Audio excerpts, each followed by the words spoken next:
just because you feel inferior doesn't mean that other person feels superior. And this is already something I had been thinking about this week after a group interaction, and something I think a lot about in general. But the person who said this today that I was like, okay, let's talk about it on the podcast today, was my mutual on TikTok named CC Jacob Sank. I'll try to put her at in the description box if you guys want to check her out. I love her videos. But let's really talk about this. Have you ever been around people or had someone say this to you, or even said this to someone, if this is a video if this is an episode that's going to kind of make you check yourself, where someone gets that feeling of, oh, she thinks she's better than me, or, oh, she acted like she was better than us, blah, blah, blah. Like, did she, or do you think she's better than you and you're projecting? What's really funny, it's not funny, but I think a lot of the times when you have like a stewing self-hatred, but it's kind of like latent, is latent the word I want to use here? But like this stewing self-hatred, but you don't think it's self-hatred. Like maybe you even tell yourself, no, I'm confident. No, I'm good to go, whatever. But you do have this stewing self-hatred that you're not maybe always willing to acknowledge on the surface. Sometimes what you find yourself doing is planting assumptions and words in another person's mouth to justify the fact that you have insecurities. So instead of just saying like, oh, I've met someone and the ways that they particularly shine, whether it's their beauty, their talents, their successes, the milestones they've hit in their life, their financial situation, their love life, instead of just acknowledging the fact that you've met someone that maybe shines in a specific way that makes you look at yourself, you know what I mean? Like, it's actually incredible because someone's shining a light, right? Their light in all the ways that they are fantastic, memorable, and exciting or shiny, right? They're shining a light, but it also makes you see yourself, right? So they're shining their light by being who they are, but it makes you visible. Just the same way you put on a lamp in a dark room, now you can see the room. Before, the room was just dark. If the room was dirty, if the room was, disheveled, or, you know what I mean? If the room was in a poor state, you wouldn't know because the lights were off. It was dark. But if someone comes and turns on a lamp, now you can see that room is dirty. So sometimes somebody else, but it's not the lamp's fault that the room is dirty, right? The lamp is just casting light for the room to be visible, and then for the room to then sometimes, have values ascribed to it, qualities ascribed to it. You can't describe or notice a dark room, but if you turn on a lamp, the lamp will shine. It's doing its own thing. It's shining because that's what it does. But now you can judge the room because you can see it. So sometimes you meet someone who shines in a specific way, and that's just what they do because that's just who they are. But then them shining will cast a light on you. And maybe it brings out this new opportunity, unfortunately, to cast shame or cast qualities upon yourself. Maybe those qualities are actually good, but very often those qualities are bad. And that's the context we're speaking about today, right? So you meet someone, they're wonderful or accomplished in a specific way. They're casting their light. It makes you see yourself, right? Because maybe all day long, you've not really been paying attention to it. You're moving around in the darkness, right? Because nobody else is really doing anything that makes you have to look at yourself. But when you see someone so incredible in a specific way that you kind of envy, it makes you notice what you lack, makes you notice what you don't have. And instead of just acknowledging like, damn, I'm feeling kind of jealous of this girl. Damn, I'm feeling kind of envious, or damn, I wish instead of being inspired, right? It's normal, I guess, to have, these intermittent feelings of jealousy or envy or whatever. That's normal. But I hate when, this has been a big thing on TikTok too, somebody came out and fully admitted that they were extremely jealous of a friend that they had for a long period of time. And even the way she spoke about this friend, trying to put down this friend that she was jealous of, it's like, okay, you're, getting vulnerable by coming on the internet and admitting that. But at the same time, there were definitely ways that you made this girl's life hell simply because you were jealous of her. And the way you even talk about her kind of points to the fact that you're insecure, and she was acknowledging that. But like I was saying, right, jealousy in a moment is fine. But I also think instead of being jealous of someone, or you definitely shouldn't continue to harbor those feelings long term without acknowledging them, you end up projecting, and you could have been inspired by this person, right? So you can look at a lamp and be like, oh my gosh, it's light in here, but now I can clean my room, right? Like, okay, I didn't see, oh my God, my room is actually a mess. I didn't even notice. Let me tune myself up, right? So this light inspires you to get yourself together because it casts a light on things that you wish you improved on too. Not that you want to turn yourself into a lamp, because you're not a lamp, you're a room, you have your own complexities, but you noticed a lamp, it shone a light, your room is now illuminated, and you're like, oh shit, let me tidy my bed, let me pick up my clothes, let me do this and that, right?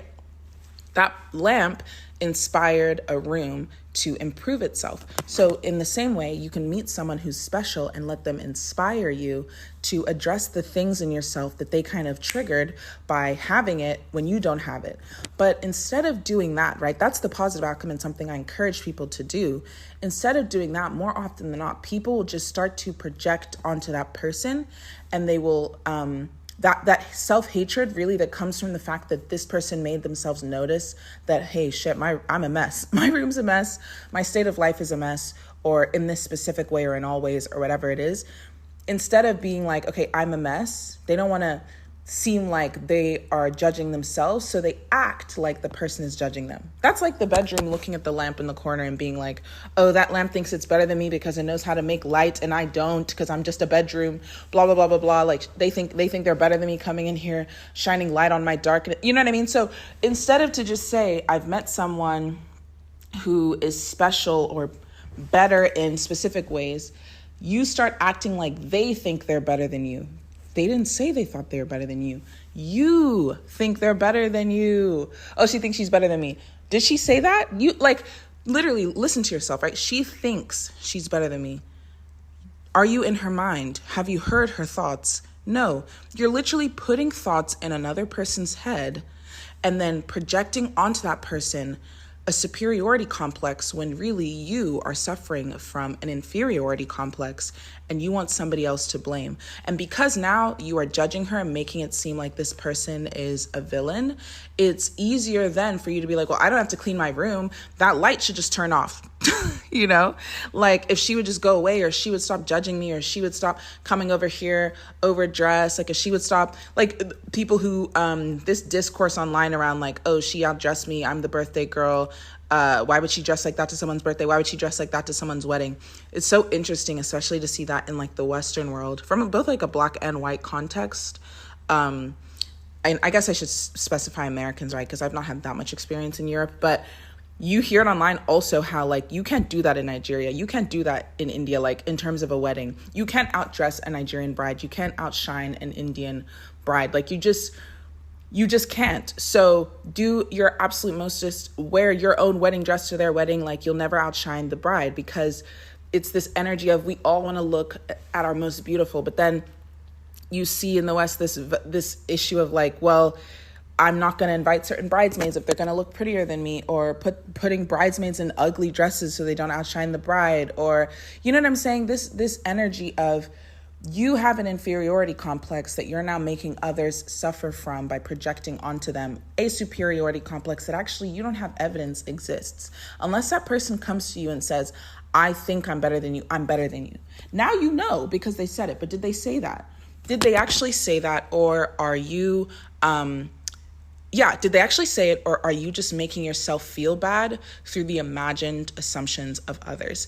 And another thing I've thought about in the past is why it doesn't matter what other people think about you in general, right? To kind of, we're going to get back to what we're talking about today, of course, but to kind of bridge from that, here's the thing, right? I'm sitting in my room, 10:20 a.m. on a Wednesday, talking to you guys, talking to myself, whatever.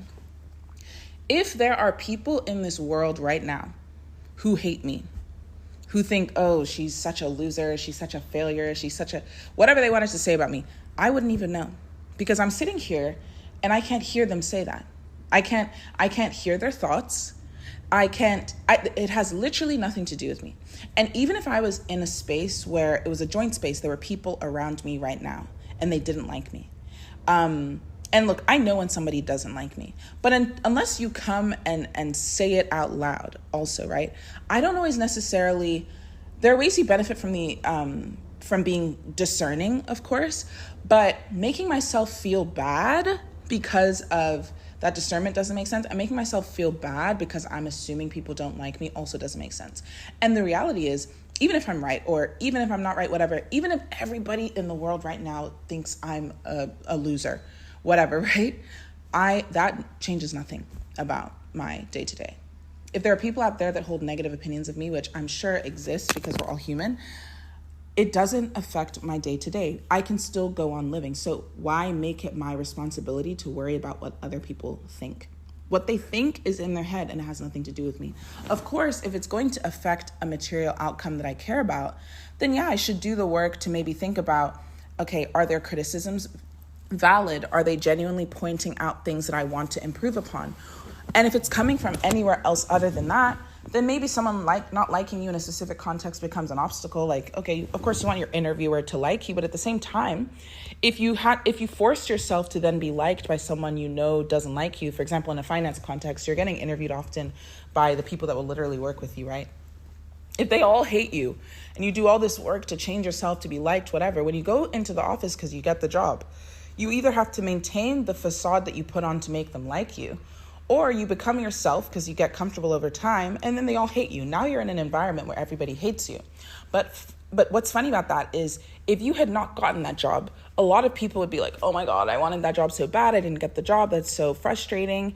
And you actually are, in a sense, like, I don't want to use the word lucky, but if you were about to start a job that you would have hated because everybody hates you, isn't not getting that job a gift, right? Because if you got the job, you would have taken the job. Then when you did the job, you would have hated it, okay? But if you didn't get the job because it's not the right fit, now you can go find something that makes more sense for you. Now you can chase other opportunities. Now you can find a company where you feel loved and you enjoy your coworkers. Now you might even change fields, change industries, change careers, become an entrepreneur because a door closed. But if you're scratching, banging, whatever at this door that has been locked by someone, the universe, God, a higher power, whatever, right?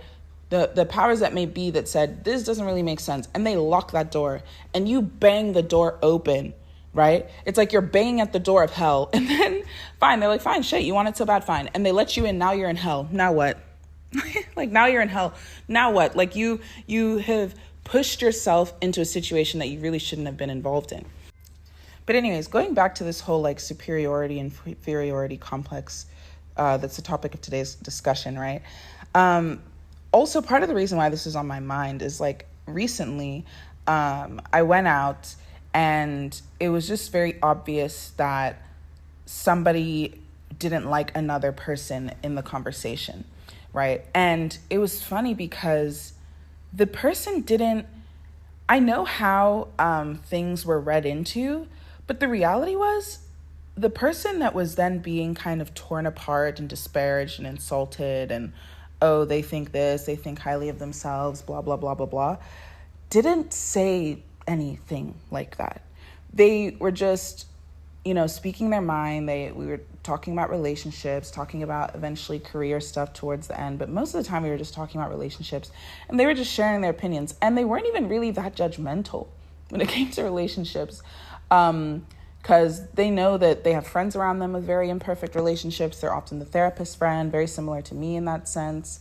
And yeah, they weren't actually explicitly saying like, I feel better than people. They definitely communicated that they were ambitious, and you can tell that they were someone that wanted to constantly push themselves to excel. And even that is not indicative of someone who feels superior to others. Like, right, I've always wanted to excel and try my best, and sometimes my best doesn't look perfect, and other times it does, and that's fine. But that doesn't necessarily mean I think I'm better than anyone else that like fails an exam that I nailed, or I think I'm better than anyone else that because I got into a school and they didn't. Like it's not about that. But it's funny because all of those negative characteristics were just projected onto this poor girl, and it's like they didn't even do anything. They were just being themselves. They were just being a light. And so sometimes you have to pause and think, did this person actually genuinely, explicitly disrespect me? Or am I projecting onto them and I'm projecting onto them because I'm not willing to face that some things about myself that I wish were different, right? Because I'm trying to shift the blame into there's nothing wrong with me, there's something wrong with them. They're mean and bitchy and superior and condescending. Because if I do that, I don't have to change. So even going back to that TikTok video where this girl was saying she was really jealous of her friend, you were friends with that, and they had a long friendship, I believe, for years, right? And eventually the friendship ended, and they were kind of slightly kind of grateful for it because then they didn't have to deal with the feelings, right? But you were jealous of that girl for a long time because this person felt that the girl was living in their dream city, had their dream job, and she was saying things like she didn't have to work for any of it. She just got it handed to her, which it's like, of course, there are people whose lives are eased by access to privilege, 1000%. But at the end of the day, it's still a group effort. You can put someone in a perfect privileged position and they can still be a mess. Like their life can still, and that doesn't have to last forever. Maybe it's a phase, maybe it's a season, whatever, like you go through your ups and downs, but it does require some level of being even present to the privileges you have. There are many people who have privileges that are not present to them and then opportunities slip them by. So you, because out of your jealousy, right, you're describing what this girl has and in the same breath tearing it apart like she has everything you want and she doesn't do anything for it, which is just always going to be an over-exaggeration. And it was interesting because you were friends with this girl for a really long time. And at no point did you look at her as someone that could inspire you to push yourself to be better. So you're in front of someone that has your dream life. Instead of getting advice from them, right? Respecting them enough to respect their counsel. Instead of asking them questions, even if you feel like, oh, well, they have privileges I just don't have, you still have access to them. Like, ask them a question. What's it like to live in this city? What are the ups and downs of living in this city? What are things I should know as I consider moving to this place? Or you have this job that I respect and I like, and I'm interested in getting in the field. Like, can you connect me to people I can talk to? Do you know anyone hiring? Like, literally, it's almost like you're put in front of someone that is at a you're not put in front of someone because that would mean you're in the same place. So maybe, maybe this person has everything you want, right? And they're literally holding a map. Like their life is almost like a book. And maybe not every part of the book, every part of the map is a street you can take. Maybe so, for example, maybe they got the career because they have a connection through their father and you don't have that same connection, but you still have them. There might be tangential connections, or maybe they can talk to their dad for you. It's not easy to even talk about all this stuff because networking is definitely not my strong suit. But what I'm saying is beyond even the career thing, right? You're sitting in front of someone, you have close proximity to them because they're friends. Like this person thinks you're their friend, which is unfortunate because you're harboring all of this resentment to them. But anyways, this person is literally holding a map. And instead of asking for directions on the map, like it's a map and they have drawn, the whole path, the whole journey. Instead of asking questions so that you can get on the same journey they did and arrive where they arrived at, even if you have to adapt it to suit your circumstance, of course, because you're starting in a different place. Instead of doing that, because you're jealous of this person, because you lack respect for this person, because you're projecting a superiority complex onto this person, you don't want to hear from them how they did things. You want to assume that they didn't do it themselves. You want to assume that they're not any better than you. You want to assume that, there's nothing that they can teach you. Right? And that assumption allows you to then be in proximity with someone for a long period of time and learn nothing from them. But someone who does not have a jealous spirit because they don't have an inferiority complex would just say, wow, this my friend, like she is so amazing in XYZ way. I wish I was more like her in XYZ way. Whatever it is, even if it's like her social skills, her charisma, her this or that, or her style, whatever it is. I have this friend, she's so amazing. I wish I was more like her in these specific ways. I'm going to ask her about it. Girl, how do you do your makeup? What lip combo do you use? Where do you shop? And because you're friends, hopefully she should be receptive to that. Oh, thank you. And wants to help you. But you're pushing away that opportunity for a bridge by projecting a superiority complex onto this person, or because you're so jealous of this person, you're trying to make them feel smaller because you feel small. So in one breath, this person is saying, I think this girl, my friend, had everything I wanted, and in the same breath, she's saying, but she didn't deserve any of it. She didn't work for any of it. Because you can't even acknowledge that maybe she was involved in, writing the script of her own life, writing the book of her own life. You don't respect her enough to do that. So you're jealous of her, and you're trying to minimize the things you're jealous of so that you don't have to feel like you have to change. But if you use that jealousy to point inwards and say, oh shit, she has all that. Damn, I wish I was like that in these ways. What can I do, to improve myself? But you have to be willing to acknowledge your insecurities. So ultimately, so I don't beat a dead bush, beat a horse. Oh my gosh. Whatever the phrase is, right?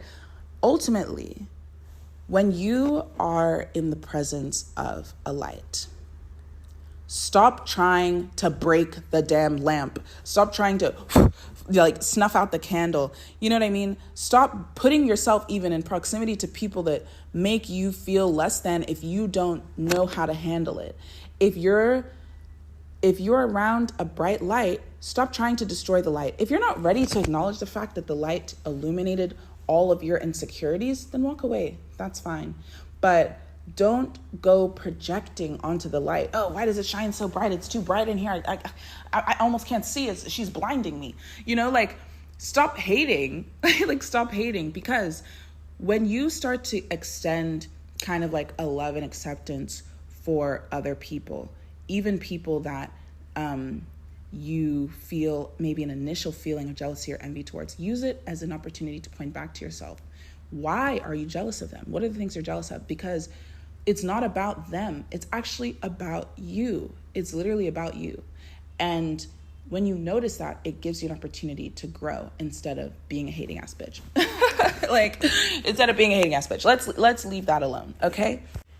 And then on the other side of that, if you find that you typically are the light, like you typically are the lamp that is triggering people, having the discernment to know that, it's not by force. It's not by force. As much as you might meet someone and you might look at them like, oh my God, this person is so wonderful, but very quickly realize that they see you as the lamp I discussed throughout this video. They see you as a light that makes them feel small. Run away before they snuff your candle out. Run away before they crack the light bulb, bitch. Go. Because if you continue to say, oh my gosh, well, she's insecure, but that's okay. I'm going to help her self-esteem. I'm going to boost her. I'm going to love her into loving herself. I'm going to love her into loving herself the way I love her because I can see she's so wonderful. Look, girl, I've been there. Sometimes you can love somebody from afar, from an arm's length away, because not everyone should be that close to you. Not everyone should be that deep in your business.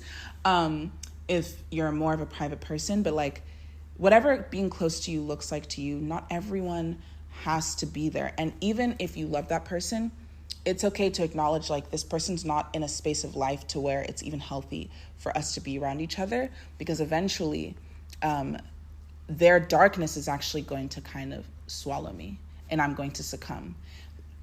You sometimes can't, it's good to train yourself to protect your light, because otherwise it's difficult to sustain. Every light needs fuel. Every light needs source, right? So as wonderful as you are, if you continue to put yourself in a place where, and I'm not someone that views resources as a scarcity, especially internal resources, energy resources of just being a spiritual being, right? But at the same time, you have to be discerning, because there are types of negativity, types of insecurity that can swallow you up if you're not discerning about who should be in your space.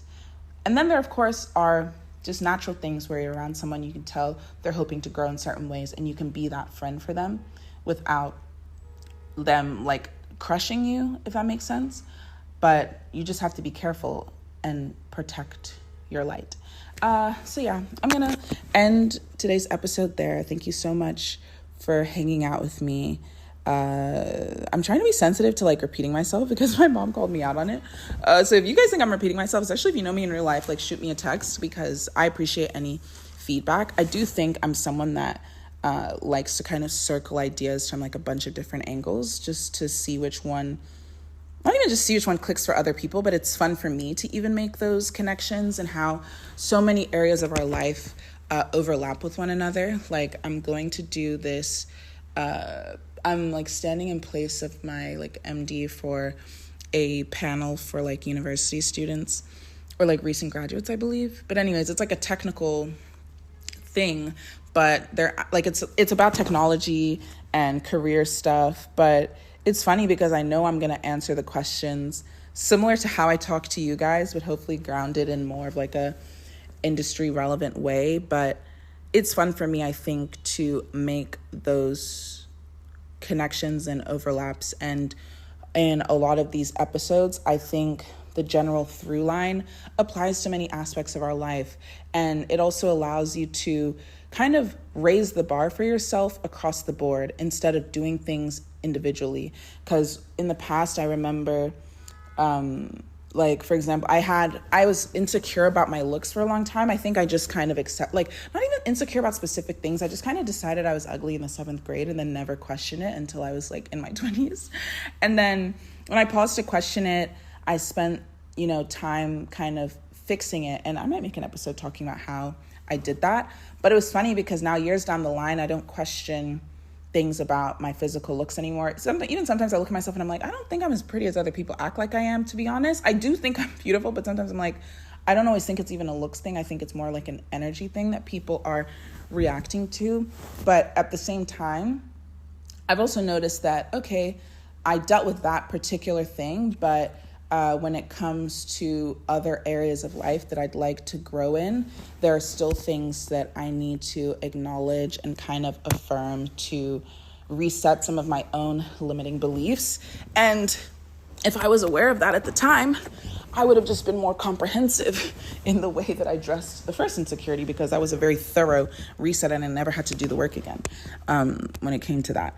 So yeah, that's why I'm always applying every idea to like as many things as like comes natural to me, because it's like, why not? We're already here. Like, let's talk about it.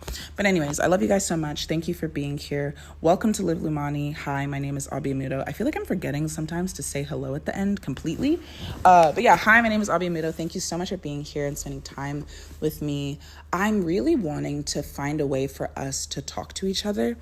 I'm thinking this is me saying it out loud, so I kind of hold myself accountable, but you guys can also let me know what you think about it, especially those of you that know me if you want to text me about it. But yeah, I want us to be able to text, because I feel like a lot of, for example, right, if I was to post a lot on Substack, for example, it would send those Substack posts to your email. And if you're listening and you're someone like me, you definitely don't want to see that shit in your email. But I feel like I would love to be texted little tidbits throughout the day, little ideas I have, because I always find myself speaking from like the you perspective, like in the you perspective. I think that's it's so funny because I know how to write, but like I don't remember any of the rules of English. But I always speak in the you, even when I'm speaking to myself. And I feel like I would love to be able to just text you guys every now and then and be like, here's some food for thought, or, remind you that episodes are out. So almost like a mailing list, but over text. And ideally it would be like a group chat thing and we could all chat together. Maybe that's an Instagram thing, but I don't like being on Instagram. So I'm going to figure it out. This is me thinking out loud for real. But yeah, I'm going to figure it out and then figure out a way to connect you guys to it. But I'm floating the idea because if you know ways I can do it, I've been looking into it. I think there's apps called like Community or something that lets you do it. But if you know a way to do it and you want to give your girls some ideas, I would love that, especially if you're already in some kind of community or, phone texting list or whatever where you're getting notifications. But I won't disturb you, I hope, but just dropping in some food for thought. But I love you guys so much, and thank you for being here. And you can check out the links in the description box, or the link singular in the description box to all my other links. It's just at Live Lumani everywhere. I post every Wednesday and Sunday. You can find the full episodes on this website called Headliner. and also on YouTube, but that's all in the Beacons link as well. So whatever is easiest for you to listen. Oh, and if you listen all the way to the end here, leave a comment of something sweet, like the candy emoji, or any kind of food in the comment section. Lately, I've been like kind of a slut for milkshakes. Like, but yeah, I will see you in the comment section, hopefully, or in the DMs or over text, and I will see you next time. Mwah.